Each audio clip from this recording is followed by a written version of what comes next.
मैं Vijay Kumar VS chemistry classes में आपका हार्दिक अभिनंदन करता हूं। लास्ट वीडियो में हमने कुछ रीजनिंग क्वेश्चन और कुछ hot questions regarding chapter number 11 alcohol, ether और फेनॉल के बारे में जानकारी दी थी। आज ही उसी को और कंटिन्यू कर रहे हैं। आज के वीडियो में हम लोग स्टार्ट कर रहे हैं कुछ हॉट क्वेश्चन और कुछ रीजनिंग क्वेश्चन को। तो एक हॉट क्वेश्चन देखा जाए। कहते हैं कि an organic compound a having molecular formula C3H6 on treatment with aqueous H2SO4 gives B, which on treatment with HCl and ZnCl2 gives C. The compound C on treatment with alcoholic ethanolic KOH gives back. उल्टा हो जाता है the compound A. Identify the compound A, B, C. तो पहला क्या दिया कि C3H6 means CH3 CH double bond CH2, ये हो गया प्रोपीन। ए रिएक्शन किया H2SO4 के साथ, तो CH3 CH double bond CH2 HHSO4। Markovnikov's rule लगता है इसमें।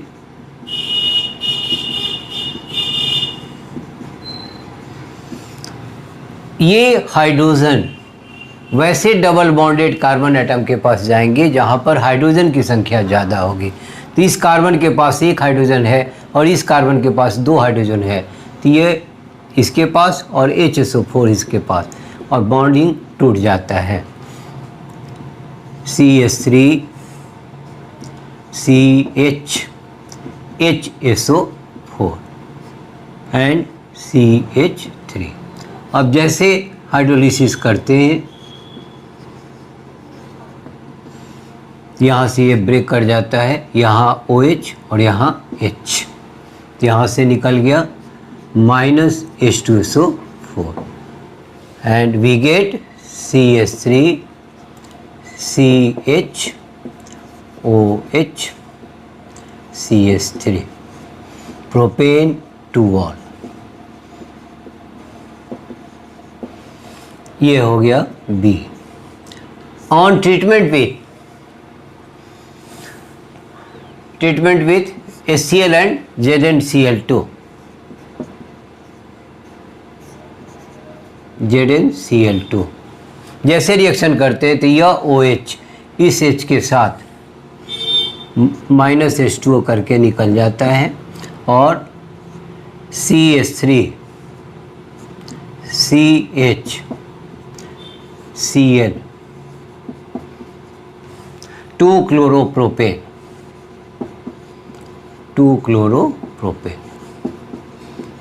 ये हो गया C। Now alcoholic KOH,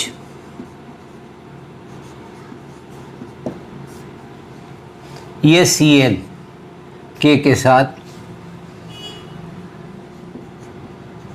KCl, या H इस OH के साथ H2O और single bond is converted into double bonding, यानी CH3 CH double bond CH2, ये हो गया प्रोपीन। तो हम लोग शुरू किए थे प्रोपीन से, स्टार्ट किए थे, फिर बैक हो गए प्रोपीन में।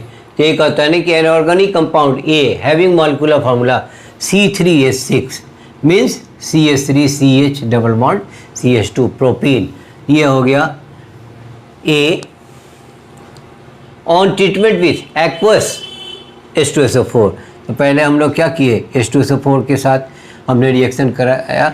मार्कोनिकॉफ्स रूल में क्या कहता है कि ऐसे डबल बॉन्डेड कार्बन एटम जिसके पास हाइड्रोजन की संख्या ज़्यादा हो, तो यहाँ पर ये हाइड्रोजन यहाँ चला है क्योंकि यहाँ हाइड्रोजन की संख्या 2 है और यहाँ हाइड्रोजन की संख्या 1 है, तो ये बनाया प्रोडक्ट। और जैसे ही हम लोग फिर क्या करते हैं, हाइड्रोलिसिस करते हैं, तो ये बना दिया प्रोपेन 2 ऑल और H2SO4 इसमें से निकल जाता है। और जैसे फिर HCl ZnCl2 के साथ रिएक्शन कराते हैं। इसको हम लोग यहाँ लिख ही दिए हैं H2SO4, तो यहाँ छोड़ देते हैं। जैसे HCl और ZnCl2 के साथ हमने किया तो ये OH इस H के साथ H2O बना के हट गया और उसके स्थान पर Cl चला आया, तो ये 2-क्लोरोप्रोपेन का फॉर्मेशन करता है। ये हो गया हमारा C। और जैसे अल्कोहलिक KOH के साथ हमने रिएक्शन कराया तो यह K इस Cl के साथ KCl या OH इस H के साथ H2O बना दिया और यह CH3CH डबल बॉन्ड CH2, पुनः ये वापस प्रोपीन के पास आ गया। ये हुआ बहुत इम्पोर्टेंट और क्वेश्चन है।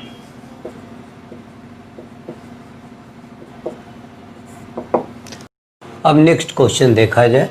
कहता है ना कि an organic compound a having molecular formula C6H6O, that means C6H6O means C6H5OH phenol, यानी ये हो गया बाबू A।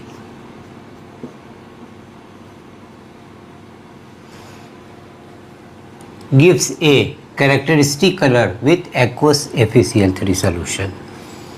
A on treatment with CO2 and NaOH. CO2 and NaOH at 400 Kelvin temperature under pressure. ये बनाया बेटा सोडियम सैलिसिलेट।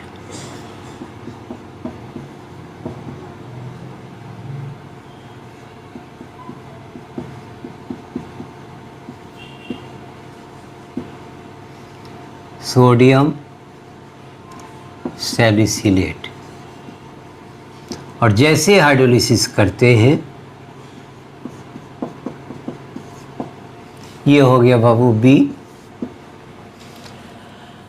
जैसे hydrolysis करते हैं ये बदल जाता है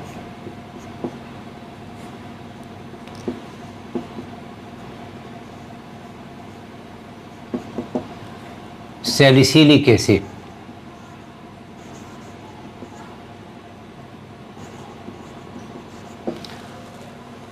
ये हो गया नंबर C। और जैसे C किसके साथ एसिटाइल क्लोराइड का COCH3 एसिटाइल क्लोराइड के साथ रिएक्शन करा, एसिटाइल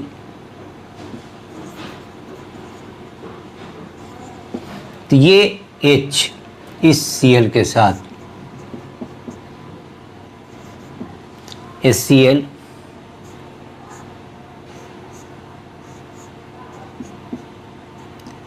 COOH प्लस OCO एसिटॉक्स 2 एसिटॉक्सी बेंजोइक एसिड, और इसका दूसरा नाम एस्पिरिन, जो कि पेन किलर के रूप में कार्य।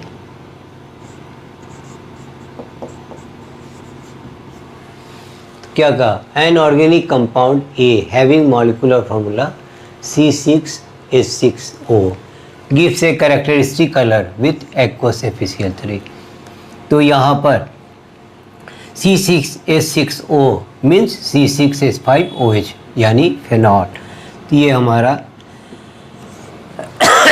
फेनॉल CO2 और NaOH 400 kelvin temperature under pressure किए तो सोडियम सैलिसिलेट यहाँ का हाइड्रोजन हटा और ये जुड़ा इसके साथ CO2 और Na के साथ सोडियम सैलिसिलेट बनाया, और जैसे हाइड्रोलिसिस किए तो ये कन्वर्ट हो गया बेटा सैलिसिलिक एसिड में। और ये सैलिसिलिक एसिड रिएक्ट करता है एसिटाइल क्लोराइड के साथ तो 2 एसिटॉक्सी बेंजोइक एसिड का फॉर्म करता है, जो कि एस्पिरिन भी कहलाता है। और यह एस्पिरिन पेन किलर की तरह कार्य करता है।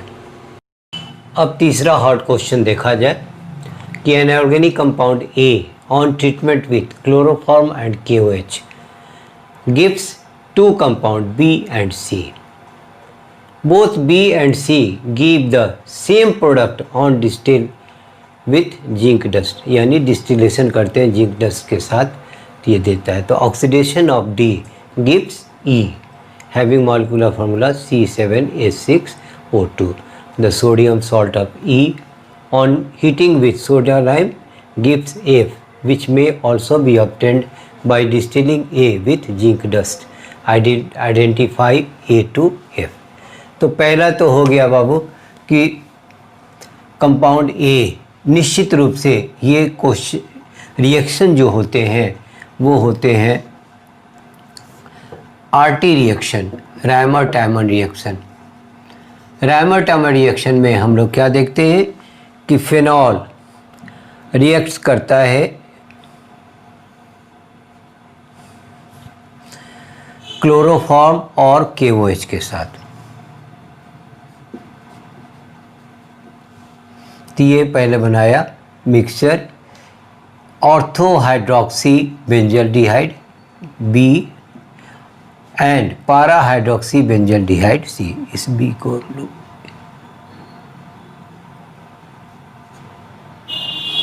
ये B हो गया और पारा hydroxy benzaldehyde.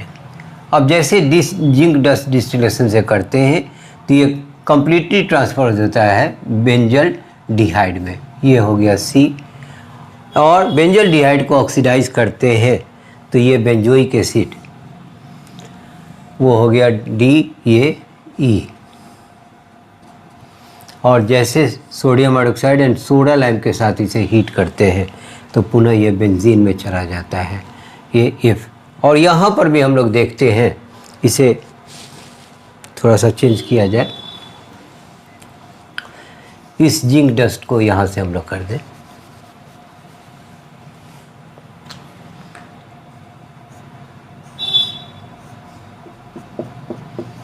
Phenol zinc dust के साथ।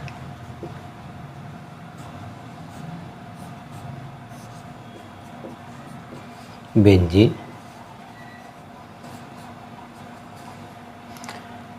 Plus zinc oxide. तो स्टार्ट हम लोग किए कहाँ से कि कंपाउंड ए हमारा लिए कौन सा है, फिनॉल।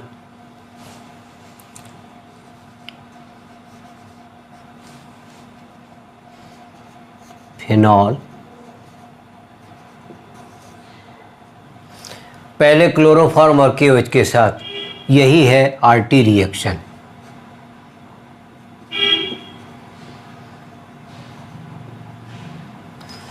आरटी रिएक्शन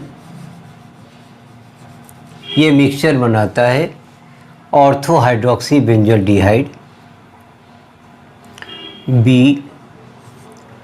एंड पारा हाइड्रोक्सी बेंजल्डिहाइड C। और जिंक डस्ट डिस्टिलेशन से करते हैं, it is directly converted into benzaldehyde and after oxidation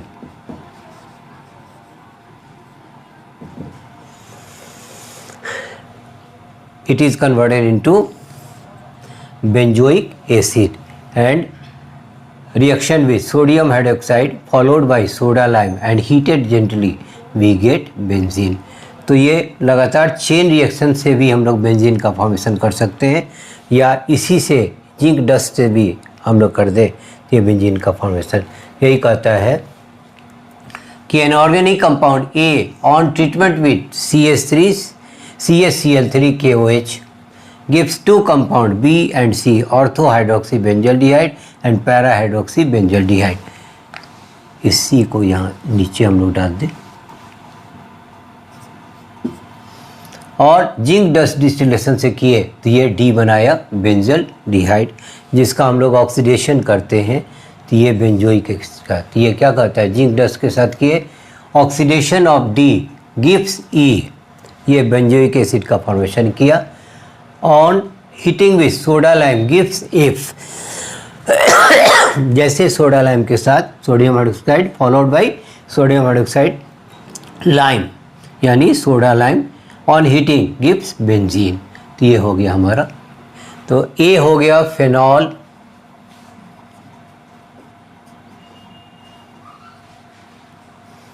B हो गया ऑर्थो हाइड्रोक्सी बेंजल डिहाइड, सी हो गया पैरा हाइड्रोक्सी बेंजल डिहाइड,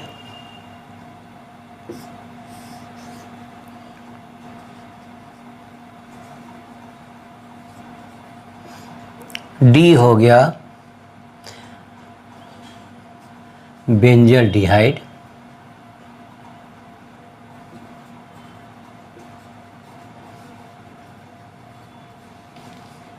ई हुआ बेंजोइक एसिड, और एफ हो गया बेंजीन। ये भी इम्पॉर्टेंट हॉट क्वेश्चंस हैं और रिएक्शन के आधार पर हम लोग इसे दर्शाते हैं। अब हम लोग नेक्स्ट क्वेश्चन देखें कि phenol is more easily nitrated than benzene. तो इसमें होता क्या है कि नाइट्रेशन की क्रिया नाइट्रोनियम आयन के कारण होती है। कहाँ पर?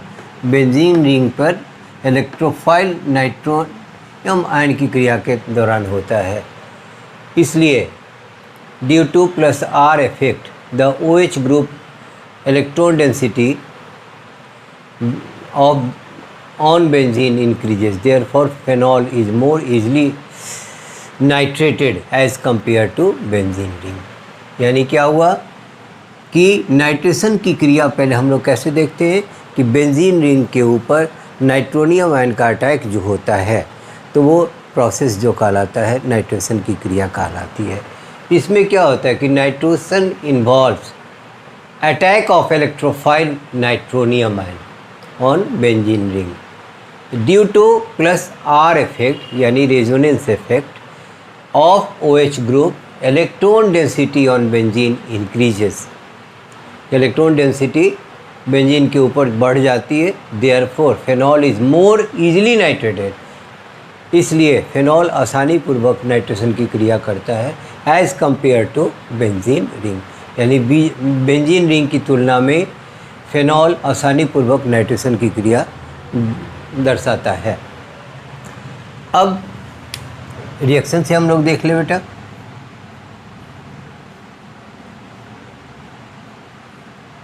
ये फेनॉल है HONO2,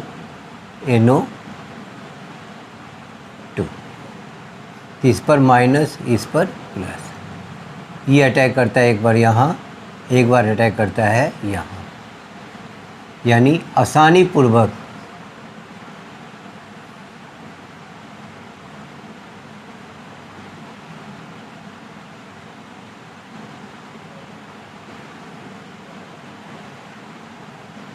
NO2। ये हो गया 2 नाइट्रोफेनॉल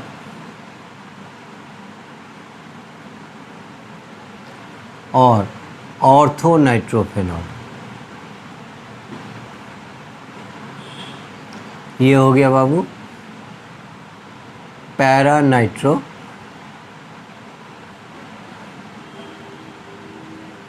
और 4 नाइट्रोफेनॉल।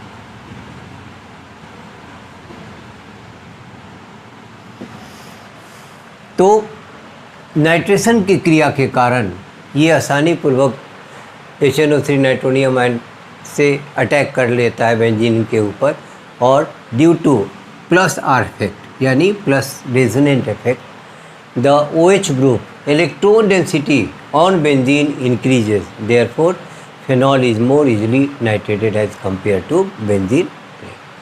नेक्स्ट क्वेश्चन है phenol is more acidic than methanol. तो फेनॉल क्या होता है कि फेनॉक्साइड आयन का फॉर्मेशन करता है और आप कब जब ये अपना प्रोटॉन को डोनेट कर देता है और ये स्टेबलाइज हो जाता है by resonance, whereas there is no resonance in alkoxide. यानी मिथेनॉल में एल्कोक्साइड में रेजोनेंस इफेक्ट नहीं होता है methanol. Moreover due to plus I effect the CH3 group यानी electron releasing group, the electron density on OH bond increases which makes the release of H difficult. तो plus I effect के कारण, किसका effect? Methyl group पर ये electron density जो होता है ऑक्सीजन और हाइड्रोजन के बीच में बढ़ जाता है और यह आसानी पूर्वक H को डोनेट करने में या ट्रांसफ़र करने में डिफ़िकल्टी होती है। इसलिए हम लोग कह सकते हैं कि phenol is more acidic than methanol. अब नेक्स्ट क्वेश्चन देखा जाए, why ether insoluble in water, कि ईथर वाटर में इनसॉल्युबल है क्यों? तो हम जानते हैं कि ईथर के पास bigger size of alkyl group, यानी ईथर के पास अल्काइल ग्रुप बिगर साइज में पाया जाता है और जिसके कारण ये oxygen atom intermolecular hydrogen bonding water के साथ नहीं बना पाता है और नहीं बनाने के कारण ये इनसॉल्युबल होता है वाटर में। ये जैसे हम लोग इंग्लिश में देखें कि ether are insoluble in water because due to bigger size of alkyl group, कि अल्काइल ग्रुप की साइज जो होती है बिगर ग्रुप के कारण ये क्या होता है, वाटर में ये इनसॉल्युबल होता है। The oxygen atom in ether fails to form, ये जो ईथर में रहते हैं RO, ये ether oxygen atom in ether fails to form intermolecular hydrogen bonding due to bigger size, due to bigger size of alkyl group.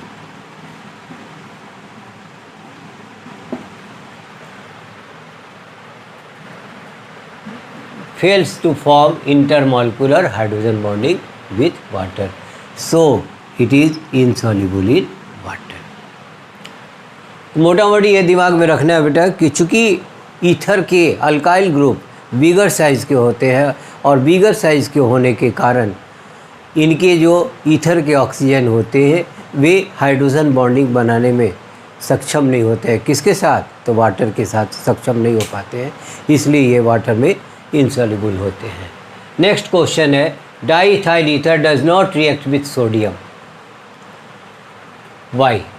We know that diethyl ether has no hydroxyl group यानी free hydrogen atom, और due to unavailability of active hydrogen it has no tendency to form sodium to react with sodium, कि चूँकि active hydrogen atom नहीं रहने के कारण ये आसानी पूर्वक सोडियम के साथ रिएक्शन नहीं कर पाता है, अर्थात यह सोडियम के साथ रिएक्शन नहीं कर पाता है। कैसे देखेंगे? Since diethyl ether does not contain an active hydrogen attach to oxygen like alcohol. Alcohol में क्या होता है बेटा? ROH, इसके पास एक्टिव हाइड्रोजन है,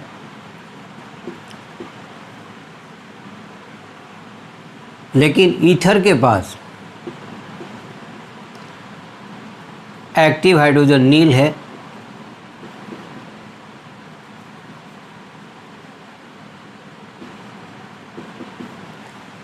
इसलिए ये सोडियम के साथ रिएक्शन नहीं कर पाता है। क्या कहेंगे? Since diethyl ether does not contains an active hydrogen attach to oxygen like alcohol. Alcohol में हाइड्रोजन जो है अटैच्ड है ऑक्सीजन के साथ, लेकिन ईथर में हाइड्रोजन अटैच्ड नहीं है ईथर के साथ, तो phenol so it does not react with sodium. Next and last question, phenol do not undergo substitution of the hydroxyl group like alcohol. Phenol do not undergo substitution of OH group like alcohol. क्या होता है? The carbon oxygen bond in phenol has some double bond character, और some double bond character होने के कारण due to resonance and hence can not be easily cleaved by nucleophile, और जिसके कारण ये रेजोनेंस होता है और रेजोनेंस के कारण ये आसानी पूर्वक क्या होता है, न्यूक्लियोफाइल के साथ अटैच नहीं हो पाता है। But in case of alkoxide में और अल्कोहल में carbon oxygen bond in alcohols is a pure single bond. यहाँ पर क्या होता है, पार्शियली डबल बॉन्ड भी हो जाते हैं, यहाँ पर प्योर सिंगल बॉन्ड होता है, and hence can be easily cleaved by nucleophile, और ये आसानी पूर्वक यहाँ न्यूक्लियोफाइल का क्लिप्ड हो जाता है। इस प्रकार हम कह सकते हैं कि phenols do not undergo substitution of the OH group like alcohols. यहाँ तक हमने आज रीजनिंग क्वेश्चन, कुछ हॉट्स क्वेश्चन हमने किया। इसमें आपको कहीं भी दिक्कत हो तो कमेंट बॉक्स में जाए, कमेंट करें, अच्छा लगे तो लाइक करें, सब्सक्राइब करें। Thank you.